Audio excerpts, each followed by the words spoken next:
So we've covered the head and the neck and the poll. We've covered the neck, shoulder, withers junction, and we're moving on to the next section of the horse, the back, or the midsection, which will run from the behind the scapula to the croup.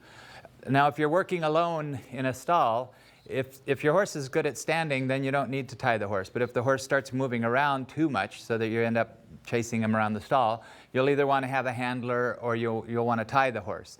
So in our case, we have a handler, Stephanie. She's going to hold Primo. And it's important, as usual, that the handler not, as much as possible, not interact with the horse so that the person doing the body work can see what's going on with the responses. And Stephanie's very good at that. So we're going to start with the importance of the back. It's pretty important because it connects the front to the hind. It's the bridge between the front and the hind. It supports the rider in the saddle. The force transferred from the hind legs into the body when the horse is moving forward, they transfer through this junction and into the lumbar area, which is an important area. And some of the main points we're going to be looking for are in this area. So in general, when we're doing light touch and looking for responses in the horse, we're going to be searching from behind the withers here, along the spine, similar to where we were in the bladder meridian, but you don't have to limit yourself to that line. You can go on top of the spine. You can go alongside the spine. And the same process, we're going to be looking for responses. The idea being to soften up the area and the muscles before we add the movement techniques. So if you were to go from here to here, anywhere in this area, alongside the spine where the saddle sits on the spine, the horse tells you there's a response, then you'll spend a little time there. The psoas area. Now, the last rib runs right here up to here. That's the last thoracic vertebra. The lumbar, 6 lumbar vertebrae, go from the thoracic, or the trunk, to the sacrum and the pelvis. This lumbar area is very important for a few reasons. There isn't a rib cage to support this part of the spine. The lumbar vertebrae have big, wide wings. Muscles, the gluteal muscles, which drive the horse forward, they attach in here at the front end, so they put a lot of pressure on this area. On the underside of the spine, the psoas muscles, or the core muscles, attach underneath this part of the lumbar spine, and they go under the spine at the front end, attach, and they go underneath and attach underneath the pelvis and inside the front leg at the other end. And there's one on, well, there's a group of them on each side.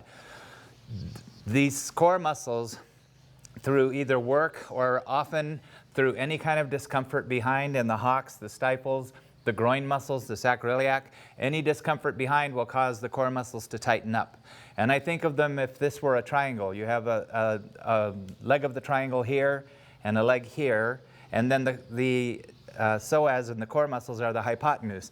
They contract and they release. They contract and release. They tend to contract and release less and less till they just aren't working anymore. And this part of the body, the horse's body, freezes up. This is an important part because if you don't have movement in the lumbar, the horse's hind limbs are just paddling to push it forward. And it puts a lot of stress and strain on the stifles and the hocks.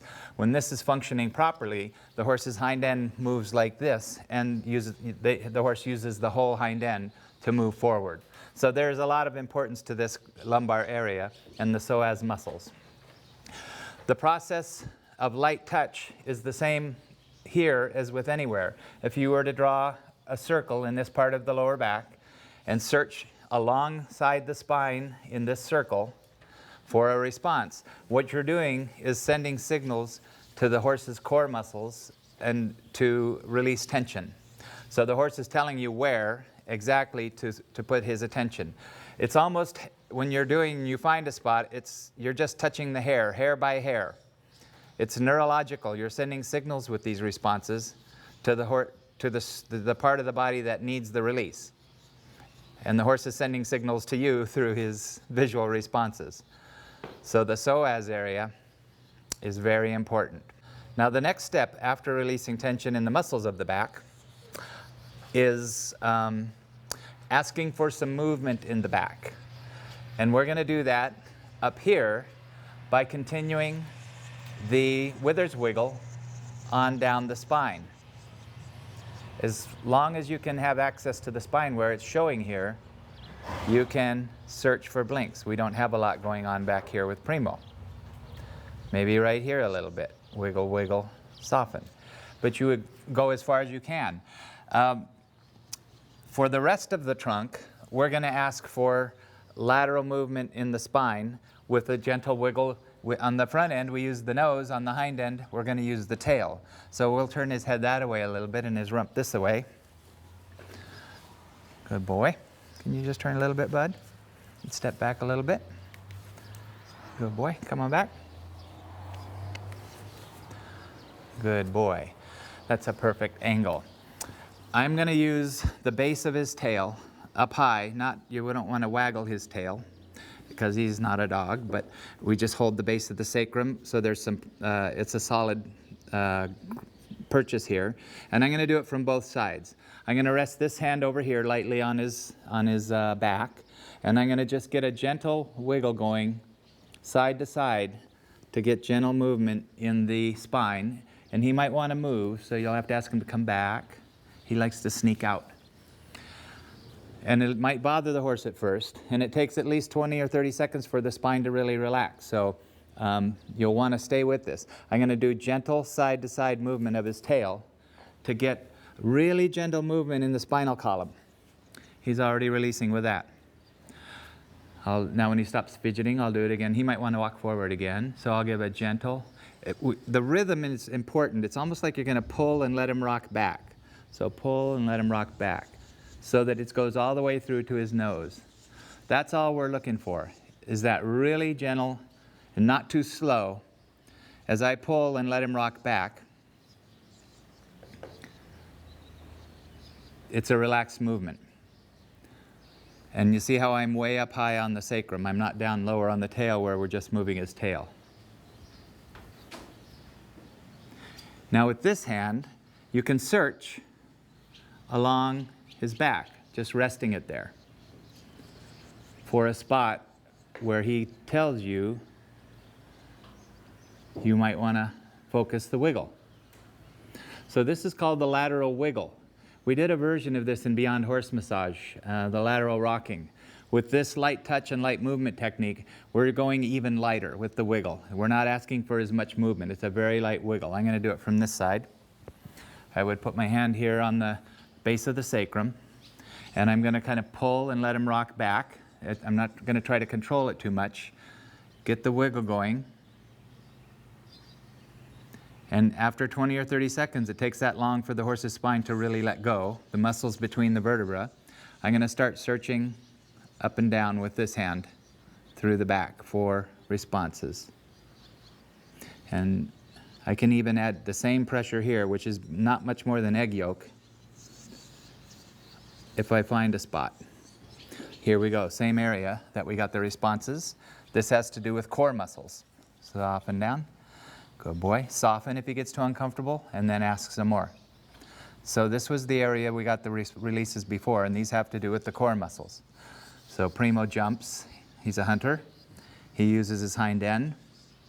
The core muscles is, in addition to stabilizing this area, when they contract and expand, when they work together, they bring the horse's hind end under. So any activity or sport where the horse needs to reach under behind and get under himself and support his weight, or to drive forward, this is an important junction, this sacrolumbar junction, and the psoas muscles are part of that junction. So when you first release tension in here with the light touch, and then you get movement in here, it's going to help increase the range of motion of this junction. Good boy.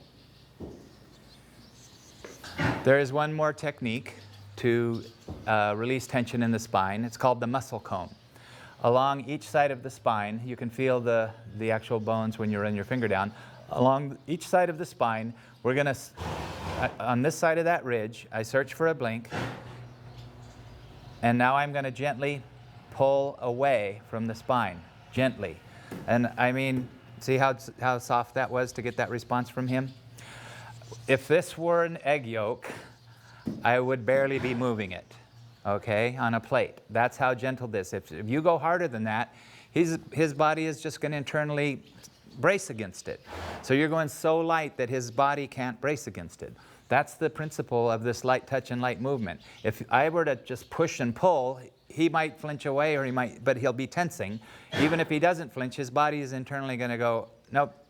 And so by staying this light, you're tricking his body into releasing. So we're going to search along here again.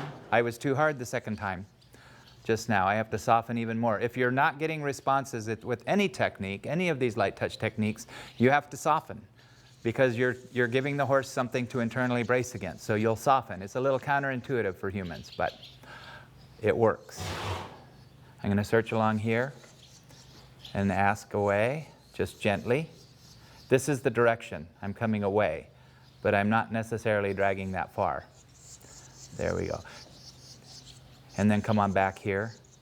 Search here. If you get a response, gently come away. There we go. Egg yolk pressure, bringing it towards me. And I'll hold it a little longer because he's responding. I'm holding a little longer. Pretty soon your fingers are just guided by what you're seeing with the horse's eyes. You know how long to hold? Well, as long as he's responding, hold. Soften, ask again. I'll go up here where he did it in front of that spot. Hold, soften. I'll sneak on back here when he's not looking. And do a little here, a little less response here, but some. Come on back all the way to the croup. So that's the back muscle comb. That's how it works. Now let's review. We talked about the importance of the back, and we talked about the importance of the psoas, the lumbar area, and the core muscles, and the psoas muscles. And of course we have the long back muscles which attach in the lower neck and come under the scapula along to here. The first technique, we are going to search for blinks anywhere in this area for responses and releases. Next, we're going to focus in this psoas area a lot because of the importance of this area. And then we're going to ask for movement after we've released tension. We're going to ask for movement with the lateral wiggle. And that can cover the whole back, but with the special attention on this area. But really, it's wherever the horse says to do it. You know, I'm just giving you guidelines. It's not about what I say, it's about what he says. So really, wherever the horse gives you responses, you're going to focus. And then we had the spine wiggle, which was a continuation of the lateral wiggle, just down the spine. So now this brings up a good point. You can go back and forth with any technique. You don't need to do them in any sequence. All of the light touch and movement techniques you're going to see demonstrated a little later on some other horses. But if you don't have to do them in sequence, and then they're just over. So go back and forth. After you've gotten a little more movement in an area, go back and search again for more blinks. So there we have it. The horse is back.